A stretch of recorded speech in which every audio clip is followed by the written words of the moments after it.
Hello, नमस्कार, आदाब, सत श्री अकाल और अस्सलाम वालेकुम। मैं हूं मोहम्मद अहमद काज़मी, लेकर आया हूं आपका पसंदीदा कार्यक्रम आपके रूबरू।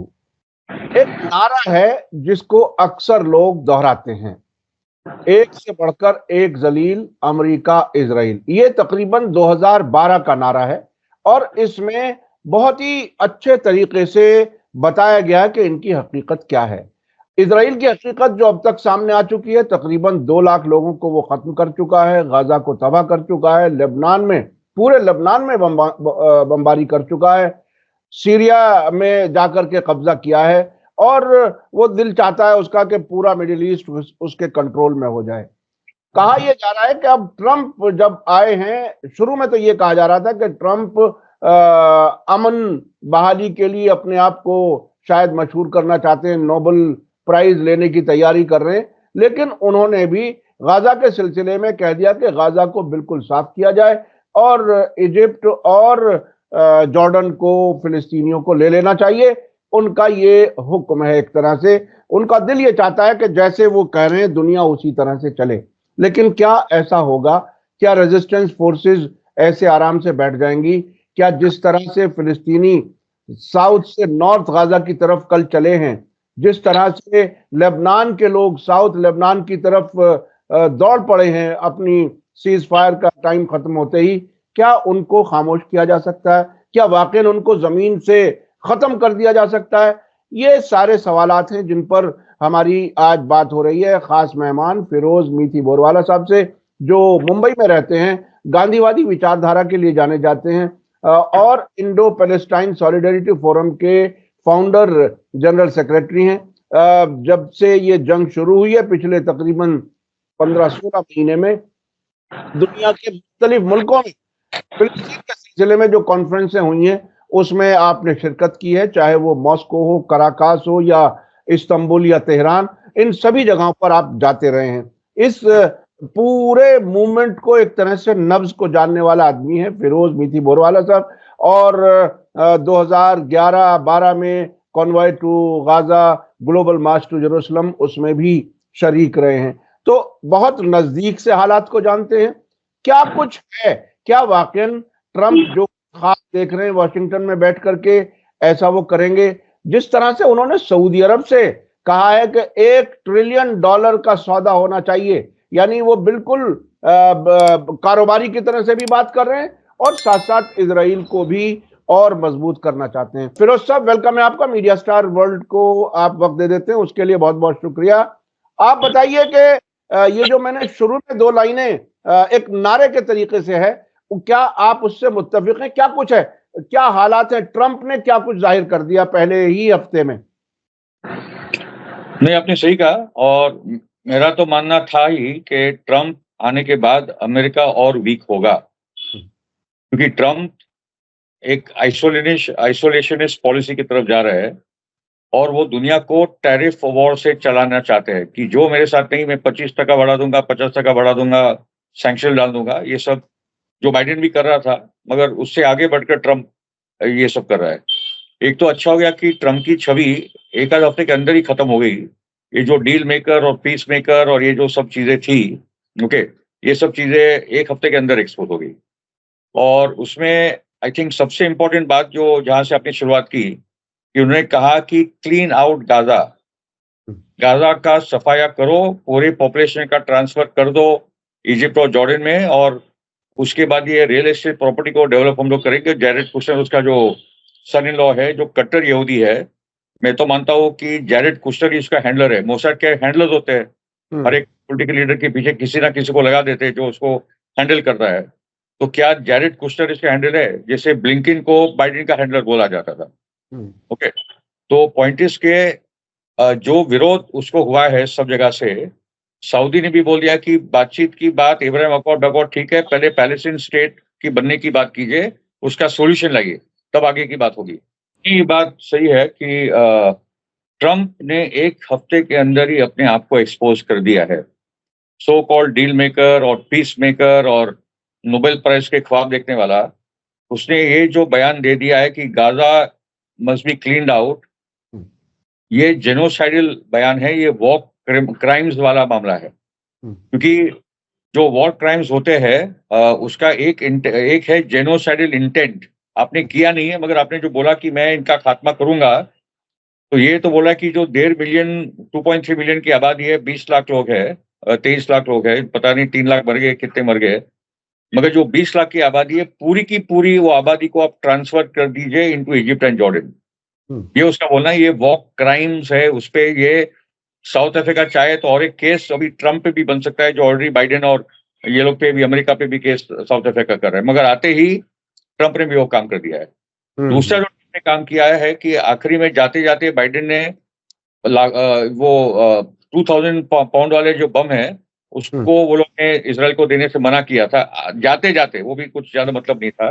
ट्रम्प ने वो अभी चालू कर दिया है। इसराइल को 2000 पाउंड वाले जो बड़े बम है वो ट्रम्प ने भी देना चालू कर दिया है।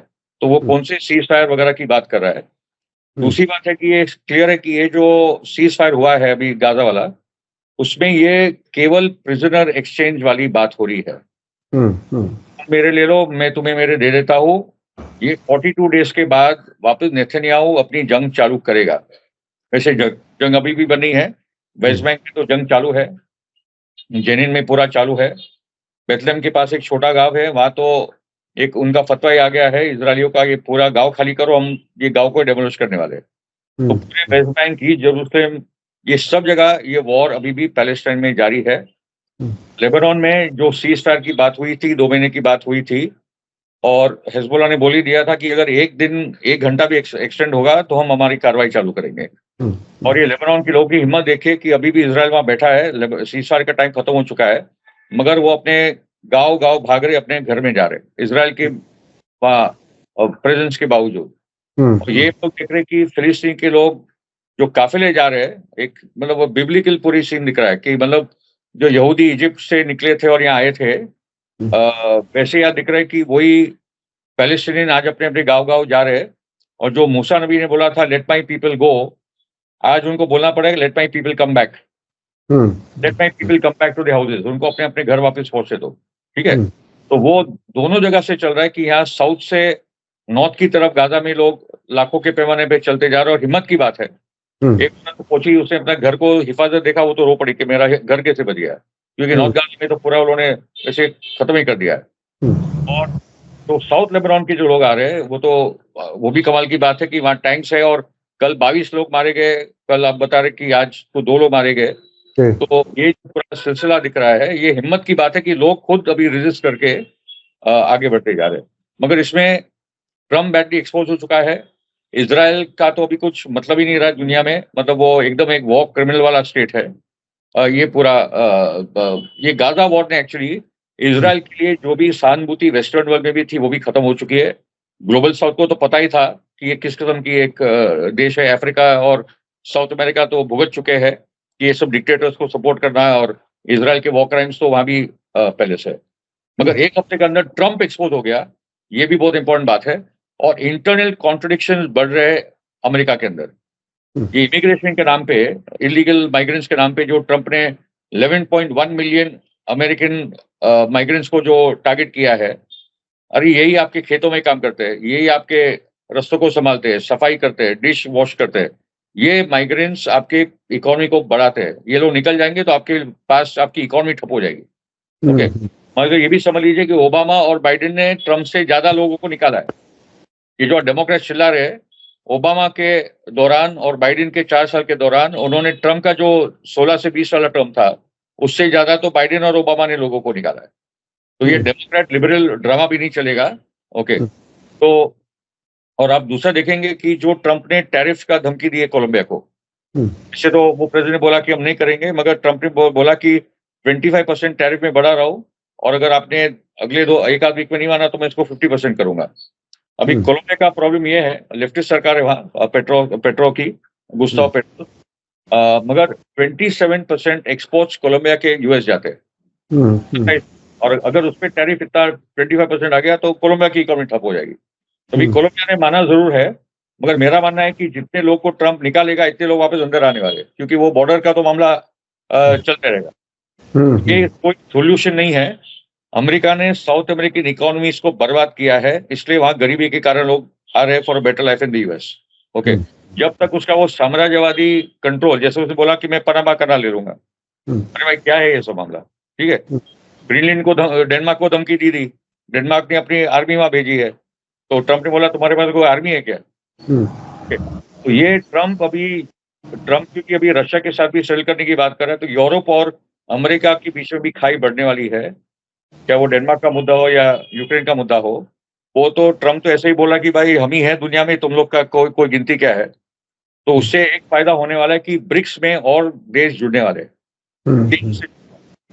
क्योंकि ट्रंप देख रहा है कि ब्रिक्स में जो बायलैटरल ट्रेडिंग में डॉलर को साइड कर रहे हैं, उसका मेन मुद्दा है वो डॉलर को बचाना रहा है। क्योंकि दुनिया में जो डॉलर का इस्तेमाल हो रहा है, उसमें घर बैठे बैठे अमेरिका को $1 ट्रिलियन की कमाई है। $1 ट्रिलियन तो अमेरिका को खाली क्योंकि डॉलर का ट्रेडिंग में इस्तेमाल हो रहा है देशों के बीच में, इसलिए वो कमा के बैठा है। मतलब उसका पूरा डिफेंस बजट तो ऐसे ही चल जाता है। तो अच्छा फिरोज साहब, मैं थोड़ा सा और आगे दूसरी इश्यूज पर बात करने से पहले मैं ये समझना चाहूंगा कि जो रिएक्शन मिस्र और जॉर्डन की तरफ से आया है कि हम ऐसा नहीं कर सकते, अपने यहां नहीं ले सकते फिलिस्तीनियों को, वो कितना सीरियस है, कितना उनमें दम है ट्रंप के सामने इनकार करने का? क्या ये तो हुकूमतें खुद अमेरिका की मदद से ही चलने वाली हैं। जब तालिबान तक की हुकूमत उनकी मदद से चल रही है, कैश पैसा आता है हर हफ्ते हवाई जहाज से, तो ये तो बिल्कुल सामने के सीधे सीधे एजेंट हैं जो अमेरिका और इजराइल के लिए काम करते रहे हैं। इनका इनकार कितना मजबूत होगा? आई थिंक जॉर्डन के लिए जो डेमोग्राफिक प्रॉब्लम है, जॉर्डन के राजा के लिए और बेडुइन्स के लिए, वहां की जो 60 to 70% वहां की पॉपुलेशन ऑलरेडी पैलेस्टाइन है। अगर और पैलेस्टाइन वहां गए तो उसकी तो सत्ता ही नहीं बचेगी, बेडुइन से हाथ में से राज निकल जाएगा। तो वो किंग ऑफ जॉर्डन को तो वो प्रॉब्लम है, तो वो पूरा कंट्री अनसेटल हो जाएगा और जॉर्डन में तो सत्ता पलट हो जाएगी। क्योंकि एरियल शरोन बोलते थे कि Jordan is Palestine and Palestine is Israel, इसलिए राजा को बोलना पड़ा कि Jordan is Jordan and Palestine is Palestine. Okay, तो इसलिए वो लोग तैयार नहीं होंगे इसके लिए। और जब से वॉर 7 अक्टूबर की शुरू हुई और जब से कोशिश हुई इसराइल की कि ये पॉपुलेशन को पुश किया जाए, चाहे वो इजिप्ट में या जॉर्डन में, तो ये सभी सरकारों ने मना किया और ये लोग ने होने नहीं दिया अभी तक। ये बहुत बड़ी बात, ठीक है। इजिप्ट की वही सिचुएशन है क्योंकि वहां मुस्लिम ब्रदरहुड वाला मसला है उनका। तो अगर हमास के लोग वहां जाके साइना में बस रहे तो ये सब प्रॉब्लम्स इजिप्ट में बढ़ने वाले, उनके लिए तो बहुत बड़ा पॉलिटिकल और सिक्योरिटी वाला इशू है। तो इसलिए इजिप्ट भी नहीं चाहता कि ये हो। इसलिए वो लोग ने, जब ये फिलाडेल्फी कॉरिडोर इसराइल ने ले लिया था, जो रफा वाला बॉर्डर का इलाका है, तब भी इजिप्ट ने पोजीशन लिया था। तो ये तो उनके खुद के सर्वाइवल के लिए, फिलिस्तीनियों के लिए उनका कुछ ज्यादा नहीं है, मगर खुद के सर्वाइवल के लिए भी ये इम्पॉसिबल है इजिप्ट और जॉर्डन को करना, ठीक है। और सभी अरब मुल्कों का पोजीशन है कि ये वहीं के लोग हैं, वहीं रहे। फिलिस्तीनियों की सबसे बड़ी पोजीशन है कि हमारा मुल्क है, हम लोग गाजा छोड़कर नहीं जाएंगे, हम लोग फिलिस्तीन छोड़कर नहीं जाएंगे। जो 48 और 67 में जो गलतियां हो गई, 48 में तो ज्यादा कुछ पता नहीं था कि उनको लगा था कि ये वॉर हो जाएगी और हम लोग अपने ब्रेक आ जाएंगे, इसलिए वो आस पड़ोस के इलाकों में निकल गए। कोई सीरिया निकल गया, कुछ लेबनान, इजिप्ट निकल गए, और बाद में पता चला हम लोग जा ही नहीं सकते। 67 में भी हो गया था। तो ये टाइम पे गाजा के लोगों ने बता दिया है कि कुछ भी हो जाए हम ना सरेंडर करेंगे। एक सफेद झंडा मुझे दिखा नहीं, ना आपको दिखा, 15-16 महीने हो गए, और अपने अपना जहां भी मलबा पड़ा है वो ढूंढ ढूंढ कर वो ठिकानों पे पहुंचे। जहाँ की कुछ बिल्डिंग बची है, लोगों ने तो अपना कुछ मरम्मत करके घर बनाना भी शुरू कर दिया है। जब तक कोई बड़ा प्रोजेक्ट नहीं होता, वो मलबे से ही कुछ ना कुछ करके अपना घर भी बना रहे। तो पॉइंट इज के इजिप्ट और जॉर्डन भी अभी होल्ड कर रहे हैं। सऊदी ने भी क्लियर कट बोल दिया है कि अभी कोई बातचीत जब तक फिलिस्तीन का सॉल्यूशन नहीं आता, क्योंकि ट्रंप का था कि मैं अब्राहम अकॉर्ड रिवाइव करूंगा, मगर ये इतना मूर्ख आदमी निकला कि सऊदी के साथ एक्चुअली पहले अब्राहम अकॉर्ड उसको कंडक्ट करना था, कंक्लूड करना था, सिक्योरिटी एग्रीमेंट। और एक बार सऊदी उसके अब्राहम अकॉर्ड में आ जाता, उसके बाद अगर ये बोलता तो फिर एक अलग बात होती। तो सऊदी भी वापस पीछे हट गया, क्योंकि ट्रंप का एजेंडा एथिक क्लेंजिंग वाला है। इसलिए एक हफ्ते के अंदर ने ट्रंप ने बहुत सारे सेल गोल मार दिए हैं, ठीक है। एक है कि आज अमेरिका के अंदर वो लोग जो कोलंबिया के स्टूडेंट्स है, अलग अलग कॉलेज के स्टूडेंट्स है, जो फिलिस्तीन के आंदोलन के साथ है वो सबका लिस्ट एपैक ने, इजराइल ने दिया है ट्रम्प सरकार को कि ये सबको निकालो, क्योंकि वो हिजबुल्लाह और हमास को सपोर्ट कर रहे वगैरह वगैरह वगैरह। ठीक है, तो ये तो दिख रहा है कि अमेरिका एक पूरा टोटलिटेरियन स्टेट डिक्टेटरशिप है। ठीक है, दूसरे जो मजाक की बात है कि जो एंटी सेमिटिज्म का डेफिनेशन है, जिसका कानून अभी अमेरिका में बन चुका है, ओके, कि जो भी यहूदियों को या इजराइल को क्रिटिसाइज करेगा वो एंटी सेमिटिज्म के दायरे में आ जाएगा। तो मजे की बात यह है कि कुछ रिपब्लिकन सेनेटर्स ने बोला है कि आपका जो डेफिनेशन है तो हमारे new testament, Christian new testament के पार्ट्स को भी बैन करना पड़ेगा हमको, इसमें यहूदी के खिलाफ लिखा है। ठीक है, और डेमोक्रेट्स का जो बोलना है कि भाई इजराइल का तो आप बोलोगे तो फ्रीडम ऑफ स्पीच किधर गया? जो एंटी सेमिटिज्म का डेफिनेशन और उस पे जो कानून अभी अमेरिका में लागू होने वाला है, ठीक है, या लागू हो गया होगा, वो तो इतना खतरनाक है कि जैसे आप हॉलोकॉस्ट के बारे में कुछ नहीं बोल सकते। आज आप यहूदी या इजराइल को क्रिटिसाइज करोगे तो आप उस दायरे में आ जाएगी। और खुद बाइबल में ये प्रॉब्लम है, तो न्यू टेस्टामेंट में प्रॉब्लम है, जहां ईसा मसीह ने यहूदियों को क्रिटिसाइज किया है, दूसरे अपोस्टल्स ने भी यहूदियों को क्रिटिसाइज किया है, क्योंकि क्रिश्चियनिटी का इमरजेंसी वो रूस के अंदर का जो कॉन्ट्रडिक्शन था उसी में क्रिश्चियनिटी उभर कर आया था। इसलिए उन्होंने बहुत सारा रूस के खिलाफ, जूडाइज्म के खिलाफ न्यू टेस्टमेंट में है, तो वो तो किताबी अभी खतरे में, तो उन्होंने अपने आप पे इतनी बड़ी खुलाड़ी मारी है। और दूसरा जो मैं आपको बोल रहा था कि अभी जो डेमोक्रेटिक वोटर है और जो इंडिपेंडेंट वोटर है, जो बाइडेन और हैरिस के साथ था, जिन्होंने वोट नहीं किया हैरिस और बाइडेन को, ये इलेक्शन में हैरिस को नहीं वोट किया क्योंकि गाजा नंबर 1 था। गाजा नंबर 1 इशू बन गया था और कमला हैरिस उसके कारण हारी। ट्रंप और बाइडेन के बीच में जो 2020 का चुनाव हुआ था उसमें 14 मिलियन वोट्स का लीड था बाइडेन को। तो वो वोट अगर आधे भी आ जाते तो कमला हैरिस निकल जाती। तो कमला हैरिस हारी गाजा के कारण, और ट्रंप जो ऑलरेडी संकट में आ चुका है वो गाजा के कारण आ चुका है। पूरे ग्लोबल साउथ में आज ट्रंप के सामने देख रहे हैं कि वो जेनोसाइड को सपोर्ट कर रहा है। ओके, यूरोप में भी जो एंटी वॉर मूवमेंट्स है, आप डेनमार्क को भी टारगेट कर रहे हो और आप फिलिस्तीन को टारगेट कर रहे हो, तो ऑलरेडी ट्रंप की छवि तो 0 तक आ चुकी है या नेगेटिव में जा चुकी है। अच्छा फिरोज साहब इस्राइली लॉबी के हाथ में है, तो ट्रंप की तो हालत उन्होंने कर ही दिया, ऑलरेडी खत्म हो गया। अच्छा फिरोज साहब, सऊदी अरब के सिलसिले में अमेरिका और सऊदी अरब के बीच में कई चीजें हुई हैं पिछले एक हफ्ते में ट्रंप के आने के बाद। एक तो ये कि सबसे शुरू में जब उनसे पूछा गया कि क्या आप सऊदी अरब जाओगे, तो उन्होंने कहा कि पिछली बार हमने 460 अरब डॉलर का सौदा किया था, अगर इससे बड़ा सौदा मिलेगा तो जाएंगे। तो उसके बाद 600 डॉलर की ऑफर, 600 अरब डॉलर की ऑफर भी आ गई कि हम आपके यहाँ इन्वेस्टमेंट करेंगे। अब उसके बाद वो कहता है बिल्कुल बिजनेसमैन की तरह से कि नहीं, 600 नहीं, 1 ट्रिलियन, 1 खरब डॉलर होना चाहिए। यहां तक तो ये बात आई। इसमें एक बहुत ही दिलचस्प पहलू सामने आया। हूती अंसारुल्लाह के leader Abdul Malik al Houthi ने एक वीडियो जारी किया कि ये दूध देती गाय है, और ट्रंप ने सऊदी अरब के जो दोहरे हैं वो इतना मजबूत पकड़ है कि उससे वो भाग नहीं पा रहे इधर उधर। और इस हद तक उन्होंने मजाक किया कि गाय का निचला हिस्सा दुखने लगा है। तो इस हालत तक उन्होंने एक वीडियो जारी की।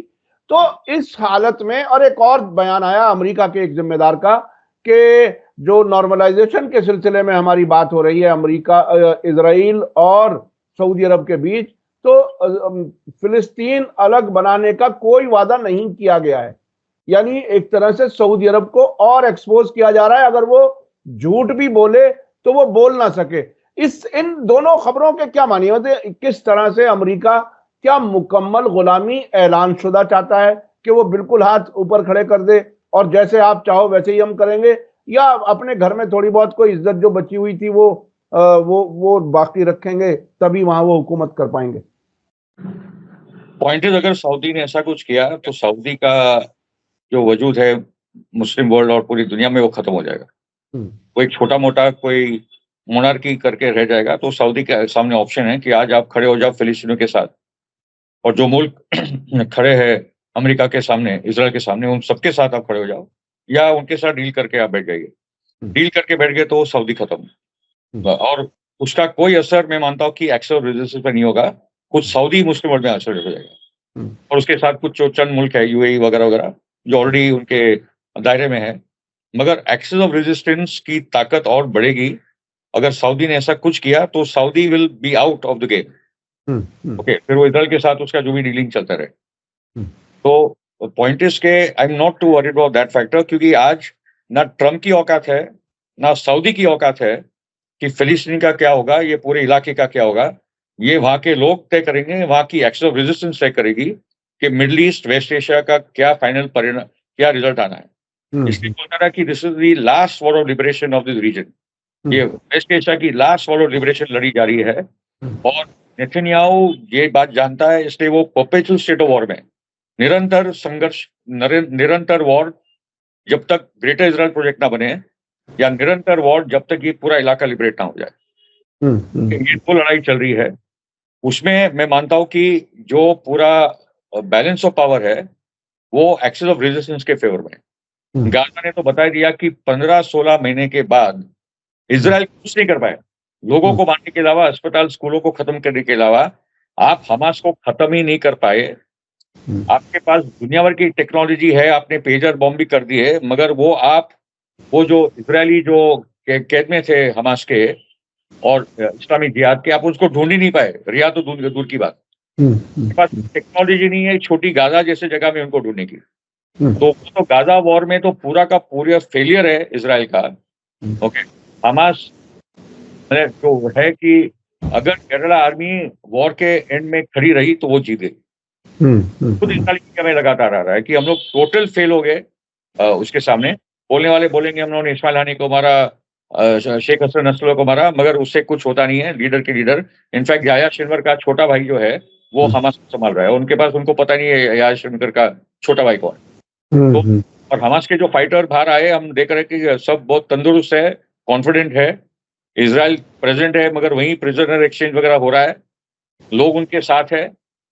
और वहां रोना धोना चल रहा है इजराइल के अंदर कि भाई ये क्या हो गया, हम लोगों ने क्या कर दिया। वो नेतन्याहू समझ गया था कि अगर ये सीजफायर के बाद वो दो घंटे भी रुका, इससे तो तुरंत उससे वेस्ट बैंक में अटैक चालू कर दिया कि ये बैटल थे।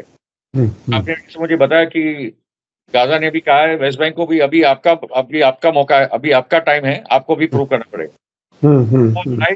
वो आगे बढ़ेगी। खतरा वहां कि वो पैलेस्टाइन अथॉरिटी भी लगी है अटैक में। इजरायली सरकार और पैलेस्टाइन अथॉरिटी में फुल कोऑर्डिनेशन से वेस्ट बैंक में काम हो रहा है। वो तो इतनी बात। अच्छा, आपने शुरू में एक बात और राज करेंगे, वो लोग ही नहीं होने देंगे। गाजा के लोग एकदम आजादी के लिए तैयार है। वहां बच्चों का मैं भाषण सुन रहा हूँ, उनके नारे देख रहा हूँ। कोई पैलेस्टाइन अथॉरिटी आके गाजा पे राज नहीं कर सकती। वो लोग होने नहीं देंगे, हमास तो दूर की बात। अच्छा, आपने शुरू में कहा कि ये जंगबंदी नहीं है बल्कि एक्सचेंज, प्रिजनर्स एक्सचेंज का एग्रीमेंट है, इससे आगे कुछ नहीं है। तो क्या आपको ये लगता है कि देखिए, एक तरफ इजराइल का जुनून है, ग्रेटर इजराइल का, और दूसरी तरफ जुनून है कि इजराइल पूरी तरह से खत्म हो जाए। यानी दोनों शायद ये समझ रहे हैं कि इससे ज्यादा कमजोर नहीं मिलेंगे अब के बाद में, या क्या सूरत हाल है। तो क्या आपको लगता है कि ये जंग फिर होगी और फिर लंबी जंग चलती रहेगी? क्या इम्कान है? क्या अब तक जो ट्रंप के इशारे भी आ गए, वो उन्होंने हथियार भी जो कुछ दिन के लिए रुके थे वो भी, और साफ कर दो गाजा को, ये भी आ गया। और उस तरफ से भी मजबूती, बहुत मजबूती नजर आ रही है, हमास की, जिहाद इस्लामी की, हिजबुल्लाह की। तो क्या लगता है आपको कि ये और जंग बढ़ेगी, ये कुछ ही दिन की बात है कि ये एक्सचेंज हो जाए, कैदियों की अदला बदली हो जाए? नहीं, ये जंग बढ़ने वाली है। इजराइल का तो क्लियर है कि वो रोज कहीं ना कहीं अटैक, कोई ना कोई देश को अटैक कर रहा है। गाजा बंद हुआ तो वेस्ट बैंक चालू हो गया, सीरिया में तो उसने काफी इलाके जाके कब्जे किए हैं, तो वो तो हमला बढ़ेगा। ट्रंप ने अंसारुल्लाह पे भी टेरर वाला टैग वापस लगा दिया है, यमन के अंसारुल्लाह हुती सरकार पे। तो वो भी दिख रहा है कि ये आक्रमण वो बढ़ेगा। और फिलिप जेराल्डी का एक बहुत इंपॉर्टेंट आर्टिकल है, जो फॉर्मर CIA थे और उन्होंने कहा कि ये जो all of a sudden Trump ने जो गाजा क्लीन आउट वाली बात की है, तो क्या जेफरी एप्स्टाइन के कुछ फोटोग्राफ्स और वीडियोस है ट्रंप के इनके पास, इजराइल के पास, जिससे वो लोग ट्रंप को ब्लैकमेल कर रहे हैं। जेफरी एप्स्टाइन का बता दूं कि वो एक मोसाद और सीआई का रिंग चल रहा है अमेरिका में, जिसमें leading political figures, senators, congressman, Hollywood, media, corporates, सबको लड़कियां सप्लाई होती है। जेफरी एप्स्टाइन का मैंशन है फ्लोरिडा में, उसका प्राइवेट प्लेन है, वो प्राइवेट जेट में पूरा लिस्टिंग है, क्लिंटन का भी नाम है, किस किस का नाम है, ट्रम्प का भी नाम है, ठीक है। जो उनको लेके जाता है, वहां पार्टियां होती है, उनको ये सब प्रोस्टिट्यूट्स और चाइल्ड प्रोस्टिट्यूट्स भी सप्लाई होते हैं, और ये सबके वीडियोस उनके पास है, जिससे ये लोग का ब्लैकमेल होता है। तो इजराइल ब्लैकमेल भी करता है, और ये सभी सेनेटर्स, कांग्रेसमैन को पैसा भी देता है। सबका लिस्टिंग है, किसने किसको दिया है, ठीक है। और हर सेनेटर, कांग्रेसमैन के पीछे किसी को लगा दिया है, जिसको फोन करेगा, तुम्हारा वोट कहाँ जा रहा है, तुम क्या कर रहे हो, तो 2-4 लोगों को छोड़ दो, तो बाकी के सबके पीछे लोगों ने लगा दिया है। तो फिलिप ग्रांडी का बोलना है कि क्या ट्रंप की कोई टेप है क्या, जिसके कारण ट्रंप ने ये ऐसा अट्रोशियस बोल दिया कि क्लीन आउट गाजा, ठीक है। क्योंकि पूरी जो मेक अमेरिका ग्रेट अगेन वाला जो एजेंडा है ट्रंप का, उसने एक स्टेटमेंट में खत्म कर दिया अपने आप को। ओके, हाँ, यानी वो अमेरिका ग्रेट होने वाला नहीं है, ये इशारा साफ हो गया। अच्छा, एक मुझे ये जो आपने बताया कि मेंशन है, प्राइवेट एयरक्राफ्ट है, उसमें ले जाया जाता है। मैं 98 में गया था अमेरिका, पहली बार गया था और आखिरी बार गया था, इसके बाद मुझे जाने की भी जरूरत नहीं है। और वो मैं अपने इनिशिएटिव पे नहीं गया था, सरकार ने बुलाया था मेहमान के तौर पर। तो ये बात सामने आई कि आमतौर पर अमेरिका में जो प्रेसिडेंट बनता है, पहले टर्म में वो जरा इजराइल के हक की बात करता है, दूसरे आधे टर्म में भी वो इजराइल के हक की बात करता है, फिर वो आखिर में जरा अपनी इमेज सुधारने के लिए फिलिस्तीन के हक में बातें करने लगता है। और जैसे ही वो फिलिस्तीन के हक में बातें करता है, उतने में ही फंसा दिया जाता है। मोनिका लेविंस्की वाला इशू सामने था उन दिनों, क्लिंटन और मोनिका लेविंस्की वाला। तो क्या ट्रंप तो उस किस्म के मुकदमे में एक जगह पहले फंसे हुए भी हैं, प्रोस्टिट्यूट वाले उसमें, तो ये अब और कुछ हो सकता है ट्रंप के खिलाफ, इजरायली लॉबी वहां कर सकती है। ये आपने बताया, क्या और थोड़ा सा कुछ बताएंगे इसमें, ये क्या क्या होता है, क्या किस तरह से फंसाया जाता है? ट्रंप एक तो जो ट्रंप जो बात बोल रहा है ना कि मैं कुछ डॉक्यूमेंट्स डीक्लासिफाई करने वाला हूँ, जॉन एफ कैनेडी के असैसिनेशन का, 9/11 का, ट्रंप क्या डीक्लासिफाई करेगा? जॉन एफ कैनेडी के असैसिनेशन में इजराइल का सबसे बड़ा रोल है, 9/11 में इजराइल का सबसे बड़ा रोल है, ठीक है। तो डीक्लासिफाइड डॉक्यूमेंट्स भी आएंगे, तो उसमें सब काले मार्किंग होंगे, जिसमें आपको पढ़ने के कुछ नहीं मिलेगा, ठीक है। और जॉन एफ कैनेडी के असैसिनेशन में लॉरेन गोयेनो ने जो किताब लिखी है, और दूसरे ने भी जो बोला है कि जॉन एफ कैनेडी नहीं चाहता था कि इजराइल का न्यूक्लियर प्रोग्राम आगे बढ़े, वो सबसे बड़ा कारण है जॉन एफ कैनेडी का असैसिनेशन का। और जॉन एफ कैनेडी का एक भाषण है अगेंस्ट सीक्रेट सोसाइटीज, जो बोल रहे कि I am against secret societies, क्योंकि हमारे देश को चला रहे और मैं उनको एक्सपोज करने वाला हूं। ओके, तो जॉन एफ कैनेडी का असैसिनेशन तो डायरेक्ट इजराइल के साथ लिंक्ड है, इसलिए ट्रम्प जो बोल रहा है वो आधा अधूरा ही निकालने वाला है, क्योंकि वो रियलिटी तो है सब इजराइल के साथ ही लिंक्ड है। 9/11 भी मोसाद का बड़ा रोल है उसमें, हम लोग सब जानते हैं, ठीक है। और जहां तक अपने एप्स्टाइन की बात की कि जेफरी एप्स्टाइन ये पूरा एक मोसाद का रिंग चला रहा था, और गिस्लेन मैक्सवेल और रॉबर्ट मैक्सवेल तो बहुत बड़ा मोसाद का एजेंट था अमेरिका के अंदर, तो ये गिस्लेन मैक्सवेल उसकी पार्टनर, ये लोग ने पूरा एक रिंग चलाया जहां वो लोग ब्लैकमेल की रिंग चला रहे थे, और ये सबको प्रोस्टिट्यूट सप्लाई करते थे। ट्रम्प के भी फोटो है इसके साथ, बिल गेट्स के भी है। बिल गेट्स की बीवी का छोड़ने का जो बड़ा कारण है बिल गेट्स को, जब ये सब बातें बाहर आई कि बिल गेट्स भी इसमें इन्वॉल्व था जेफरी एप्स्टाइन के साथ, तब बिल गेट्स की बीवी को छोड़ा था। तो ये बहुत भयंकर ब्लैकमेल रिंग है। और मैं तो स्पष्ट हूं कि ट्रम्प, क्योंकि उसका कैरेक्टर इतना वीक था, उसने क्या क्या नहीं किया औरतों के साथ, ठीक है, कि ट्रम्प इसके अंदर फंसा है। इसलिए जो ट्रम्प सीज फायर और नो वॉर एक हफ्ते के अंदर क्लीन आउट गाजा बोल रहा है, तो ये इजराइल लॉबी का उस पर भयंकर दबाव है। और जैरेड कुशनर, उसका जो सन इन लॉ है, जो कट्टर यहूदी है, वो इसको मैनेज कर रहा है, क्योंकि जैरेड कुशनर बोल ही रहा था कि ये रियल एस्टेट प्रॉपर्टी है गाजा, बीच फ्रंट की विलास बन जाएंगे और हम लोग पूरा उसको ऐसा बना देंगे। तो ट्रम्प को तो ये कोई रियल एस्टेट डेवलपमेंट वाला समझ ही आ रहा है, उसे आगे कुछ उसकी समझ है नहीं। ओके, मगर Trump is being manage by the Israel lobby. 2000 pound तुम CSR की बात करोगे और तुम 2000 की पाउंड और बोलेगे कि फिलिस्तीन के गाजा के लोग को बहुत हानि हुई है। भाई तुमने तो भाई 2000 पाउंड के बॉम्ब भी वापस दे दिए। ठीक है, लेबनान पे CSR की एक्सटेंशन की बात कर रहा है कि उनको और भी टाइम दो इसराइल को उधर। तो ट्रम्प करना क्या चाहता है? ठीक है, और जो ट्रम्प बोला था कि आईसिस और अलकायदा के सामने मैं लड़ूंगा, तो सीरिया में तो वही बैठे भाई। तुमने तो तुम्हारे पहले टर्म में ये बोल दिया था कि मैं सीरिया से भी निकलना चाहता हूँ। जब ट्रम्प ने वो बोला था तो CIA ने अगले दिन ही को अमेरिकन सोल्जर को मरवा दिया था ताकि ट्रम्प निकल नहीं पाए। तो ट्रम्प को तो डीप स्टेट बहुत अच्छी तरीके से मैनेज कर, और जो कैश पटेल, जो इंडियन गुजराती ओरिजिन का, जिसको FBI चीफ बनाया है, जो कैश पटेल बोल रहा कि मैं डीप स्टेट को खत्म करूंगा। अरे डीप स्टेट तो इजराइल है तुम्हारे देश में, क्या खत्म? और कैश पटेल भी प्रो इजराइल है। जो डिफेंस सेक्रेटरी है वो भी प्रो इजराइल है। तुम लोग अगर if you want to make America great again, तो पहले अमेरिका को इजराइल से आजाद करो भाई, और अमेरिका ग्रेट बनने वाला है। नहीं तो अमेरिका को तो आज इजराइल चला रहा है। इजराइल से जब तक इजराइल के ट्रैप में जब तक फंसा हुआ है, अमेरिका तो ग्रेट नहीं बन सकता। अच्छा, मैं चलना चाहता हूं एक्सिस ऑफ रेजिस्टेंस की तरफ। उनका फ्यूचर आप कैसे देख रहे हो?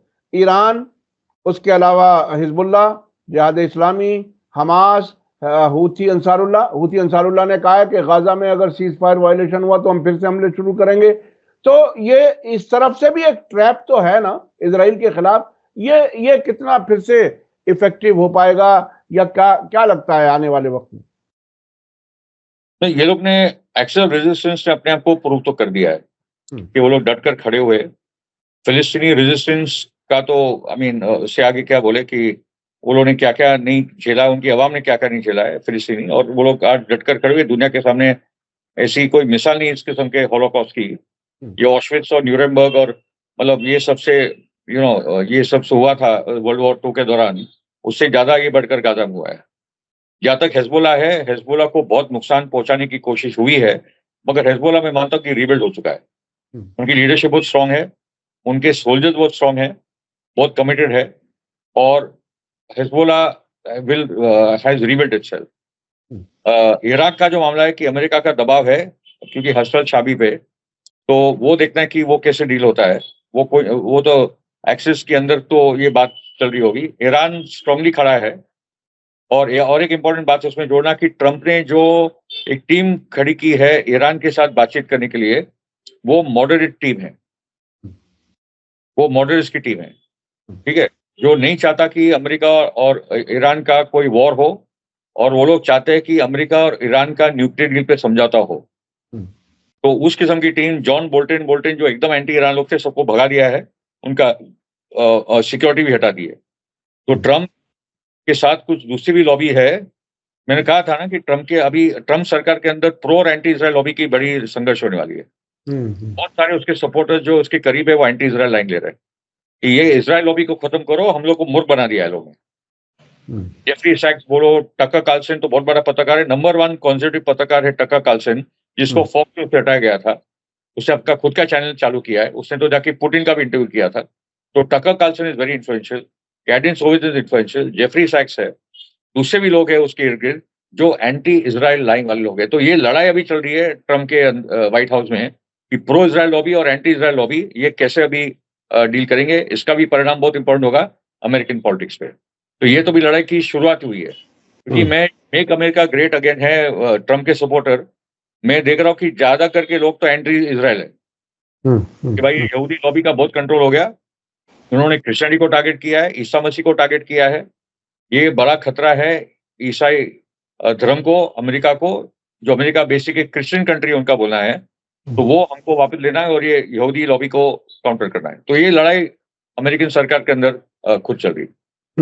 ये बहुत ही अहम है। देखिए, ट्रम्प को ट्रैप में लिया जा रहा है, ये भी सामने आ रहा है। व्हाइट हाउस के अंदर ऐसे अफसर हैं कि जो इजराइल के खिलाफ भी हैं और इजराइल के हक में भी बहुत मजबूती से काम करने वाले हैं। तो इस वक्त इसे कहा जा सकता है कि कोई ट्रांजिशन से गुजरेगा अमेरिका, जिसमें हो सकता है कोई तब्दीली आए, क्योंकि इजरायली लॉबी भी वहां चूंकि दोनों पार्टियों में काम करती है, दोनों पार्टियों को फंडिंग करती है, और ट्रम्प ने पहले इशारे कुछ दिए, बाद में कुछ बोलने लगे, वो सारी चीजें भी सामने आ रही हैं। ऐसी हालत में मैं जब गया था तो मैंने देखा कि आपका सिस्टम इतना अंदर से खोखला है और आप कहते हो सुपर पावर हो, तो ये दुनिया के मुल्कों को आप खोखला कर दोगे। दुनिया के मुल्कों में फैसला लेने की ताकत नहीं रहेगी, आपके यहाँ फैसला नहीं होता। उस वक्त जब मैं गया था तो क्लिंटन और मोनिका लेविंस्की का इशू बरसों से फ्रंट पेज रोजाना अखबारों में होता था। मैं वहां यही सवाल करता था कि आप सुपर पावर होने का दावा करते हो और आप ऐसे नॉन इशू पर उलझे हुए हो, चूंकि आप तो सारे ही आजाद हो। हमारे यहाँ एशिया में फैमिली होती है, शादी होती है, बच्चे होते हैं। आप क्यों उम्मीद करते हो कि कोई फरिश्ता आपके यहाँ कोई आकर के प्रेसिडेंट बनेगा? वो भी आप जैसे ही है। तो उस पर अमेरिकियों के चेहरे जरा उतर जाते थे। लेकिन सच बात यही है कि अमेरिका के अंदर इतने कंट्रास्ट हैं, इतना अजीब सा मुल्क है कि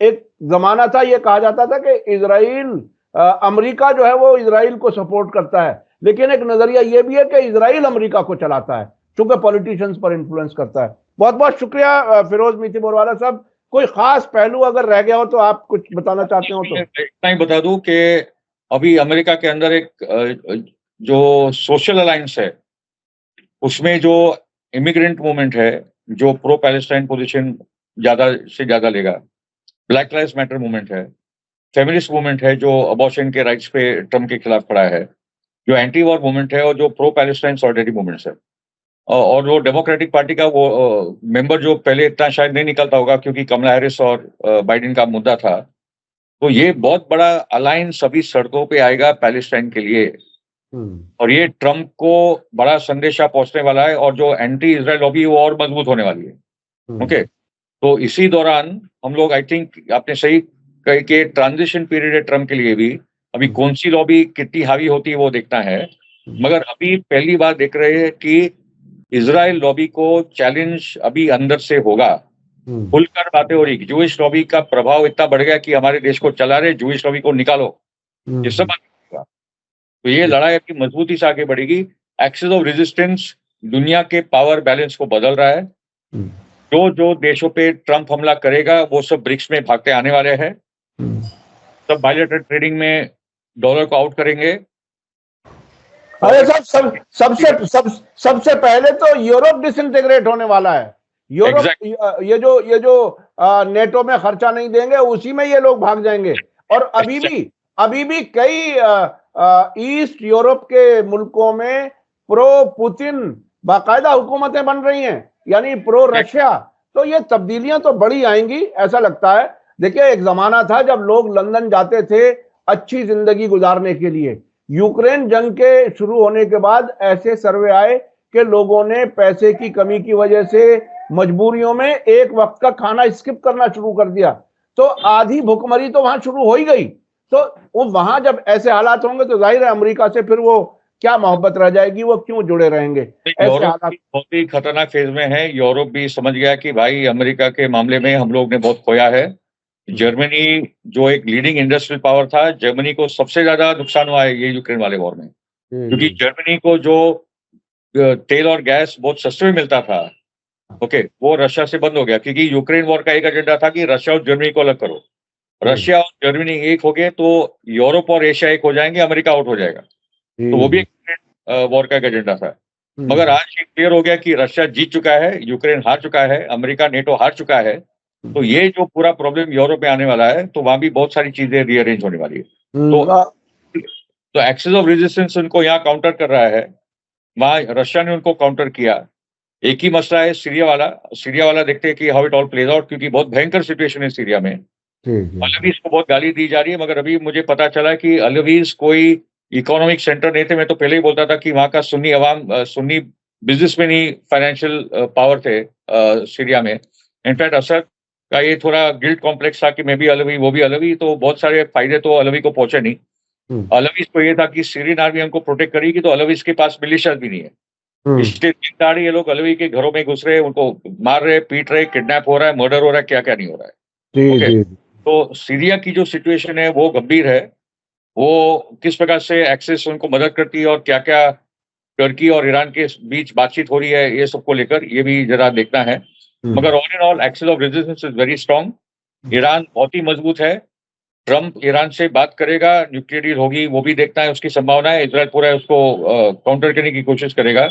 अगर ईरान और अमेरिका की डील हो गई, न्यूक्लियर डील, मतलब इजराइल लॉबी की बड़ी हार है। तो ये सब को आगे देखना है कि सीज फायर गाजा में क्या कितने दिन तक टिकेगा, लेबनान का सीज फायर कब तक टिकेगा, और जैसे ही खत्म होता है तो ईरान और यमन और हसल शाह भी क्या रोल प्ले करते हैं, ये सब हमको देखना है। बिल्कुल बिल्कुल, ये आने वाला वक्त तय करेगा कि किस तरफ हालात बढ़ते हैं, और ये सब डिपेंड करेगा व्हाइट हाउस में कौन प्रिवेल करता है। व्हाइट हाउस में प्रो इजराइल या एंटी इजराइल लॉबी प्रिवेल करती है, वो बहुत मैटर करेगा। कितनी वीडियो उनके पास हैं ट्रंप की, जिससे ट्रंप भागना चाहते हैं, नहीं दिखाना चाहते, उस पर भी डिपेंड करेगा। आने वाला वक्त जैसे जैसे हालात होंगे हम बताने की कोशिश करेंगे। इसी के साथ मैं आखिर में आपसे बताऊं कि बहुत ही गहरी जानकारी इस प्रोग्राम में हमें मिलती है मिथि बोरवाला साहब के, और वो बड़ी तैयारी से आते हैं। और आप लोगों को ये वीडियो कैसा लगा कमेंट्स में जरूर लिखें, और ज्यादा से ज्यादा लोगों तक शेयर करें ताकि ये हकीकतें पहुंच सकें। ट्रंप का चेहरा साफ नजर आ गया, असल में अंदर से वो क्या है और दिखाया क्या कुछ जा रहा था। इसी के साथ मुझे दीजिए इजाजत। धन्यवाद, शुक्रिया। जय भारत, जय हिंद।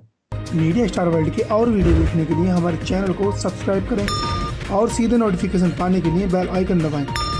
और अगर हमारी खबर सच्ची और अच्छी लगे तो अपने व्हाट्सएप, इंस्टाग्राम, फेसबुक और ट्विटर अकाउंट पर जरूर शेयर करें।